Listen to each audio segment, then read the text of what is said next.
Before we get into this one, let me pull up a chair for you. Stories like this, they're the kind that settle in your chest and stay there a while. If you're new around here, stick with me. I've lived enough life to fill a few libraries, and every now and then, one memory taps me on the shoulder and says, "Harry, tell them this one." All right, let's get into it. My son Mark showed up on a Wednesday morning smelling like stale coffee and rain-soaked pavement. He didn't even knock properly, just kind of bumped the door with his shoulder the way a man does when he's already carrying something heavier than the folder in his hand. "Dad, I just need a signature," he said before I could even greet him. "One cosign, that's all.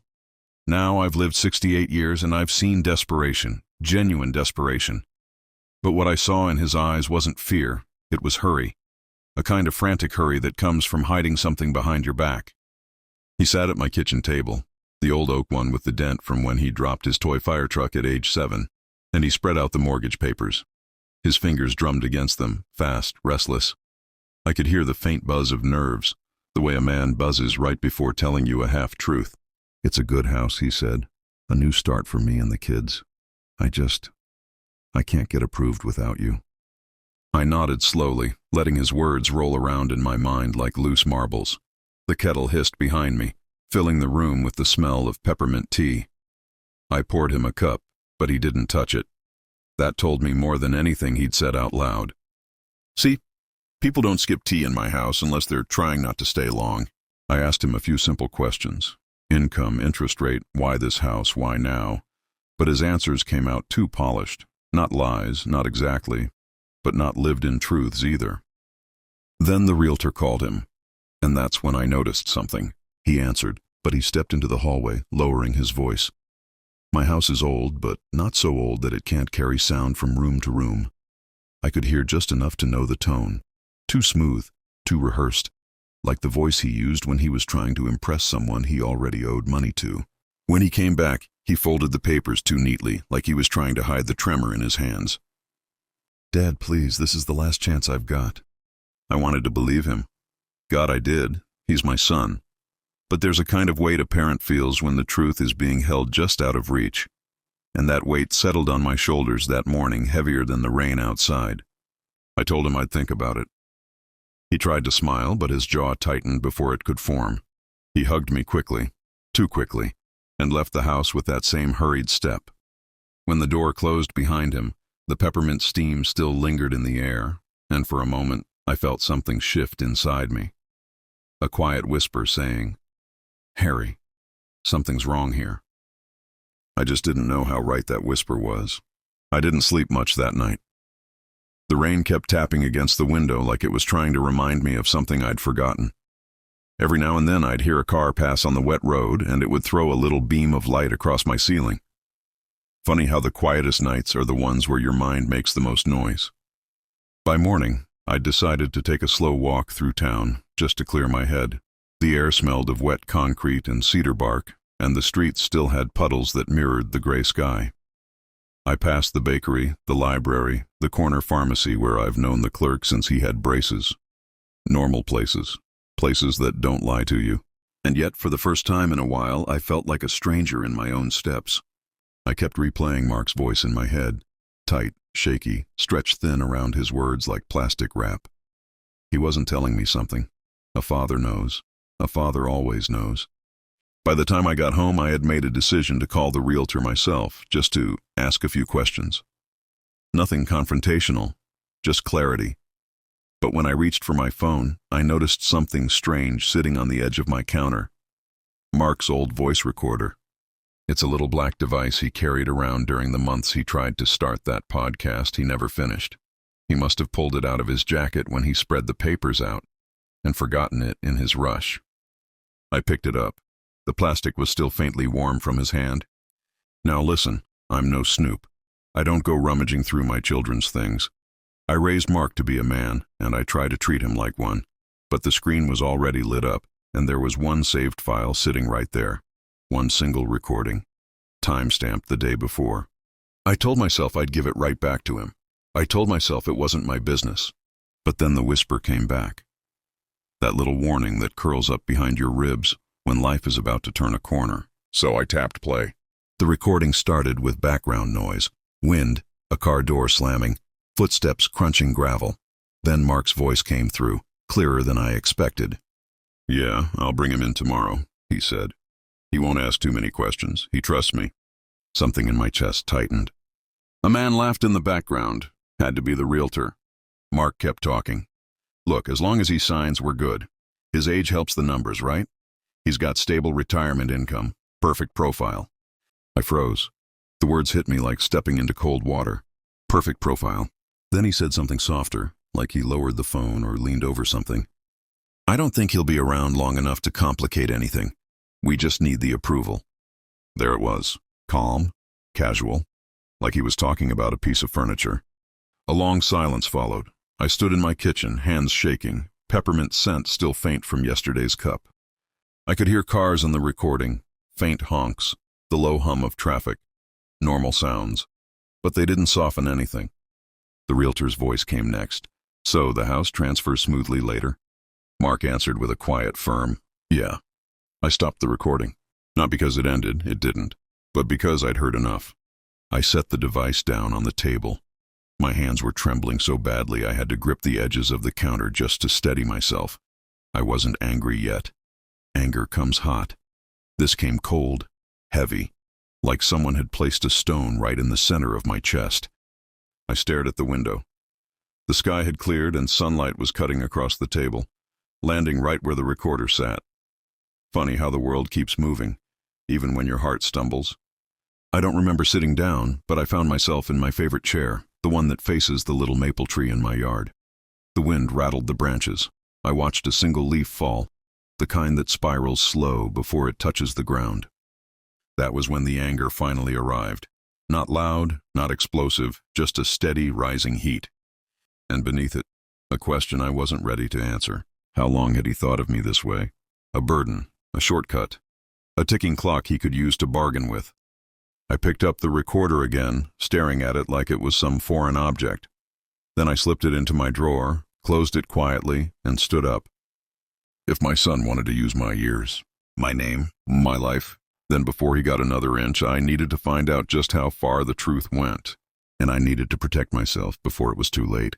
I didn't move for a long while after I tucked that recorder into the drawer. There are moments in a man's life when the room around him goes quiet, not because the world has stopped, but because something inside him has shifted. Like the frame of a house settling after years of wind and weight. I could feel that shift in my bones. When I finally gathered myself, I made a pot of coffee. Real coffee. Strong, dark, bitter. The kind that forces you awake whether you like it or not. As it brewed, the smell filled the kitchen and wrapped itself around me like an old blanket. It steadied my nerves just enough to think clearly, and thinking clearly was something I desperately needed. I sat at the table with my mug, steam rising in slow curls. My hands weren't shaking anymore, but there was a coldness in my arms I couldn't quite shake. A kind of hollowness that only comes from feeling used by someone you spent decades loving without condition. Mark, my boy, my only son. I let the silence sit with me for a few minutes, sipping slow, staring at the faint smudge on the table where his paperwork had been. That little mark felt like a bruise, a reminder that something intimate had been broken. But here's the thing about getting older. You lose patience for wishful thinking. The truth arrives harder, quicker, more honestly. You don't twist yourself into knots trying to justify someone else's choices. You look at the facts and you deal with them. And the fact was simple. My son had spoken about my life like it was negotiable. I finished my coffee and wiped the table with the heel of my palm. Then I walked into my office and pulled out my old red binder, the one labeled financials. It had everything in it. Pension statements, insurance details, the history of my accounts, a list of assets scattered over 40 years of stubborn saving. I opened it and stared at the numbers, the names, the designations. When a child grows up, you hope they see these things as pieces of your life, not opportunities. But Mark, from the sound of that recording, he'd already turned me into arithmetic. I set the binder aside and grabbed my phone. My thumb hovered over one name for a long second. Daniel Reeves. Old friend, former lawyer, one of those rare men who never sugarcoated anything, but never told a truth unkindly either. When he picked up, his voice came through warm and gravelly, like someone who'd smoked too many cigars and regretted none of them. "Harry, you all right? You don't usually call this early." "I need to talk," I said, "in person." There was a pause, a heavy one. "All right, I'll put a pot on." His house was only a 10-minute drive, but I walked instead, needed the air. The gravel on the roadside crunched under my shoes, loud and sharp. A few pine needles stuck to my jacket, but I didn't bother brushing them off. My mind was too full. When I reached his porch, the smell of cinnamon and fresh coffee hit me before he even opened the door. He stepped aside, studying my face like he could read every thought swimming behind my eyes. "You look like a man carrying a secret he doesn't want," he said. I sat down heavily in his old leather chair. I heard something I wasn't supposed to hear. "About Mark?" he asked. My silence answered for me. Daniel didn't push. He just poured us both a cup and waited. I told him everything. The visit, the papers, the rushed answers, the recorder, the words that cut deeper than any argument Mark and I ever had. When I finished, Daniel let out a long breath through his nose. "That's not just disrespect," he said. "That's strategy, and not the honorable kind." I rubbed a hand over my face. "I don't want to hurt him. He's my son. But I also can't ignore this." "You're not ignoring anything," he said gently. "You're choosing not to be blindsided." He stood, grabbed a yellow legal pad, and set it in front of me. "First things first. You don't sign anything, not a page, not a receipt, not even a birthday card if it's got fine print on it."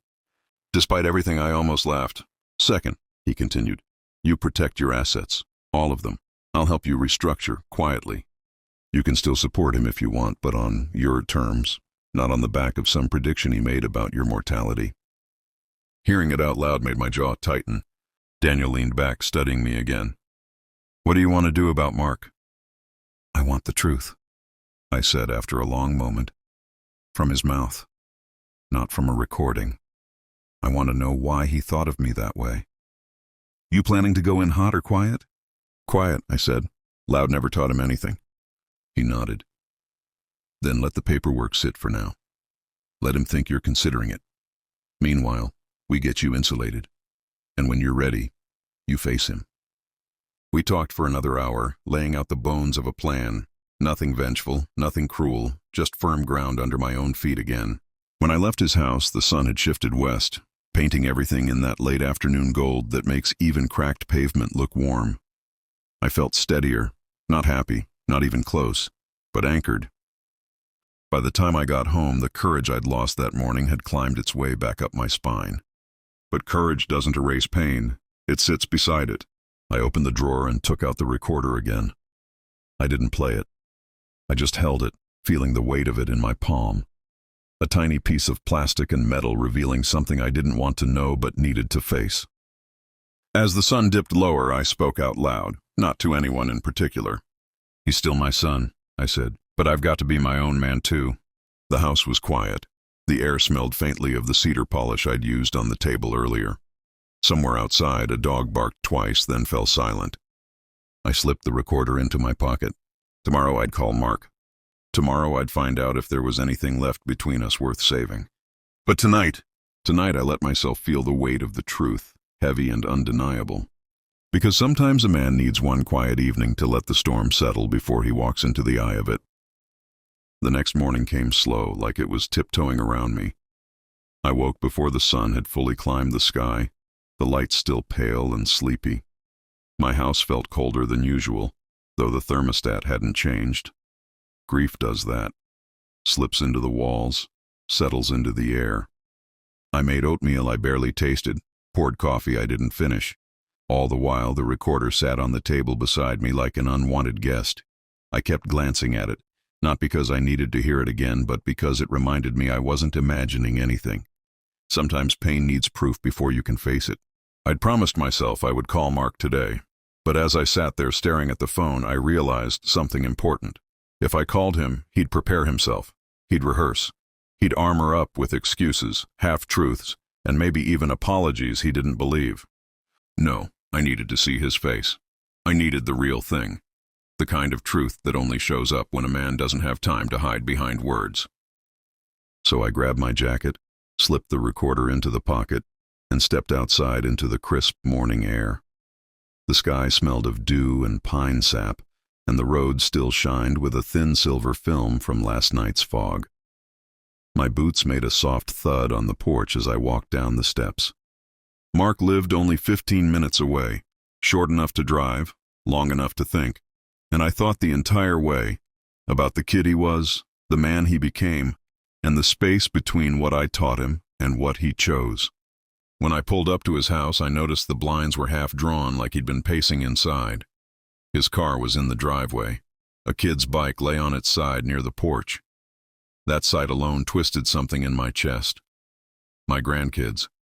They had no idea any of this was happening. I climbed the steps and knocked. The wood felt warm under my knuckles. Mark opened the door with that same hurried expression he'd worn in my kitchen, like he'd been waiting for something to go wrong but wasn't sure which direction it would come from. "Dad, you okay?" he asked. I took a breath. Slow, controlled. "We need to talk," I said. He stepped aside, giving a nervous glance toward the living room where toys were scattered like confetti after a birthday party. The smell inside the house was familiar. Laundry detergent mixed with the faint sweetness of cereal. The quiet hum of a dishwasher came from the kitchen. Everyday sounds. Simple sounds. But they didn't soften what I came here to do. He sat on the couch and gestured for me to take the chair across from him. I didn't sit. Instead, I pulled the recorder from my jacket and set it gently on the coffee table between us. His eyes flicked down to it, then back up to me. And there it was. The guilt. It hit his face so fast he didn't have time to hide it. Where did you find that?" "You left it at my house," I said quietly, "and it had one recording on it." He swallowed hard. His knees started bouncing. "Dad, it's not—" "Stop," I said. I didn't raise my voice, but he froze like I had. "Before you say a single word, I need to know if you meant what you said. All of it." His jaw clenched.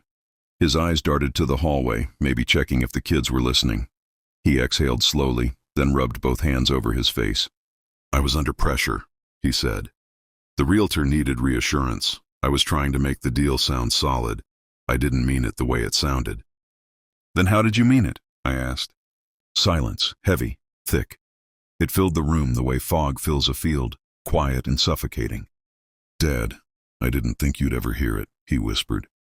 "That's not an answer." His shoulders slumped, deflated. And then the truth came out, not sharp, but tired.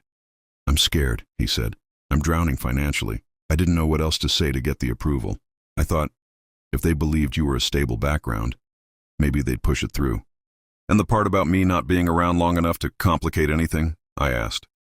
He winced. "That was stupid. I didn't even mean it literally. It was just talk. I was trying to sound confident." "By suggesting my lifespan was a bargaining chip?" He didn't answer. He didn't have to. The dishwasher hummed louder for a moment, like the house was trying to fill the silence neither of us could break. A faint smell of lemon detergent drifted in. It didn't comfort either of us. "Mark," I said finally, "I've given you everything I could over the years. My time, my money, my trust. And you spoke about me like an obstacle, like I was already halfway gone. Do you understand what that does to a man?" He stared at his hands, not moving, not speaking. When he finally looked up, his eyes were red. "I'm sorry," he whispered. "I really am. I wasn't thinking straight." "You were thinking straight enough to say what you said," I replied. He flinched. I sat down then, slowly, letting the weight of the moment settle between us like a third person in the room. "I'm not here to punish you," I said. "And I'm not here to throw you out of my life. But I'm also not here to be used. I spoke with Daniel." His head snapped up. "You got a lawyer?" "I got a friend," I corrected. "He's helping me put boundaries in place. Financial ones, legal ones. Things I should have done years ago." "That makes it sound like you don't trust me," he said softly. I met his eyes. "Right now I don't." Those 4 words hit him harder than the recording ever could. He slumped back like someone had cut a string holding him upright. I leaned forward, elbows on my knees. "But trust isn't dead," I said. "It's bruised, and bruises heal if you stop hitting the same spot." He wiped at his eyes with the heel of his hand. "So what happens now?" "Now," I said gently, "you get honest with yourself about why you did what you did. And I protect myself while you figure that out." He nodded slowly. And for the first time since I walked in, he looked like the boy I used to know. Scared, flawed, but reachable. The dishwasher clicked off in the kitchen. The house went quiet again. Just the two of us breathing in a silence that wasn't angry anymore. Just real. I stood up and headed for the door. "Dad," he said softly. I turned. I want to do better." I nodded. "Then start there." And I left. Walking back to my car, the air smelled cleaner, cooler, like something heavy had finally cracked open. But the truth is, endings aren't always smooth. They're jagged, complicated. You can find clarity and still carry an ache in your chest. And as I drove home, watching the trees blur past in the afternoon light, I realized something. This wasn't the end of the story. It was only the point where everything honest finally began. I don't think the room had ever been that quiet. Not when I retired, not when my wife passed, not even when my kids fought over my old farm tools. But that Monday morning, inside the downtown office of Harlan and Pierce, the silence was heavy enough to crush a man. My son, Daniel, sat across from me looking like he hadn't slept in weeks. His wife kept wiping her palms on her jeans. My lawyer, Whitaker, stood behind me with a folder thick enough to choke a horse. And me, I just stared at my boy, the same boy whose kindergarten painting still hangs on my garage wall. The boy who told a realtor he just needed the old man to sign away the house and then nature would handle the rest. Whitaker began calmly like he was reading a weather report. "Mr. and Mrs. Dalton, my client has decided to pursue this matter formally. Before we file anything, you need to hear the facts and the consequences." Daniel shifted. "Dad, can we talk alone?" "No," I said, voice steady. "If you wanted private talks, you shouldn't have put them on speakerphone." His jaw tightened. Whitaker laid out the documents like he was dealing blackjack. The forged bank forms, the bogus attorney letter, the edited audio clips, the emails to the mortgage broker, the recorded call where Daniel joked about finally being free of the old man's house. My daughter-in-law whispered, "Oh my God." Daniel swallowed. "Dad, I never meant—" "Yes, you did," I said. "Every word, I heard you." Whitaker slid one final document to the center of the table. Attempted financial coercion of a senior, attempted title fraud, and conspiracy to commit elder exploitation. If we file these, we will also submit the complete audio recording and the metadata proving the file was unaltered. Daniel looked like he'd aged 10 years in 10 seconds. And then Whitaker delivered the blow. "These aren't civil allegations, Daniel. These would be criminal." My son went pale. His wife looked like she might faint. And I felt something unexpected. Not anger, not victory, just disappointment that settled like dust on an old shelf. "I raised you better than this," I said quietly. He rubbed his face with both hands. "Dad, I wanted the house. I thought we'd move in, start our family." "You wanted my house," I corrected, "without me in it." He didn't argue. Whitaker continued. "Now, before we proceed with charges, my client will hear your explanation. But understand, he is not required to accept it." Daniel stared at his shoes for a long time. When he looked up, his eyes were red. "I panicked," he said. "The market was crazy. Lana's pregnant. We're drowning in debt. The realtor said the house could list at almost $1 million now. And I thought, if you co-signed, we could refinance faster. And then—" He trailed off.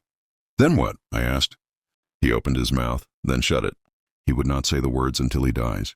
He didn't need to. We all heard them between the breaths. Lana whispered, "Daniel, what did you do? How much of this was your idea?" His silence was her answer. She sank back in her chair, stunned. Whitaker folded his hands.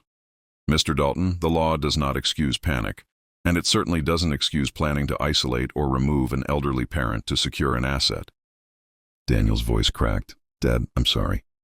His apology hung in the air, thin as smoke. "I thought about all the times I'd helped him. The truck I bought him when he turned 21. The down payment on his first apartment. The money I loaned him when his business fell apart. I thought about the boy who used to hold my hand crossing the street. And I thought about the man who joked about waiting for me to die." Whitaker leaned in. "Mr. Dalton, your father has two options today. One is prosecution, the other is settlement, and I strongly recommend you listen very carefully to both." Daniel nodded quickly, like a drowning man grabbing rope. "Option 1, Whitaker said. We pursue charges. You face potential jail time, public record, and permanent financial restrictions. Daniel froze. Option 2, Whitaker continued. You sign a permanent legal disinheritance agreement. No claims to the house, no claims to his estate, no access to his accounts, trusts, or properties. Ever. Daniel blinked. Disinherit? Dad, you wouldn't? Yes, I said softly. I would. His wife covered her mouth. Oh my God. Whitaker placed the disinheritance contract in front of them. Daniel stared at it like it was a live bomb. If you sign, Whitaker said, your father will drop everything. No police report, no charges, no public record. But you will never receive a penny from him, now or in the future. Lana whispered, Daniel, sign it. You were willing to take the house from him. You can't drag the baby into a criminal case. Her voice broke. Daniel sat motionless for a long, long moment. Then he picked up the pen. His hand shook violently. He signed. Page 1, page 2, page 3. Every signature a nail in the coffin of what he had done to himself. When he finished, he closed the folder slowly and wouldn't meet my eyes. Dad, he whispered, I'm so sorry. I stood leaning on my cane. Daniel, I hope someday you mean that, but today I need distance. He nodded, tears dripping onto the table. Lana looked up at me. Thank you for giving him the chance to fix this. I didn't answer. I walked out of the room with Whitaker behind me. Outside, the cold air hit my face, and I felt something I hadn't felt in months. Relief, freedom, clarity. I had lost a son that day, but I had saved myself. And maybe, just maybe, one day the boy I raised would come back. Until then, the house stays mine, my life stays mine, and my future stays guarded by the truth.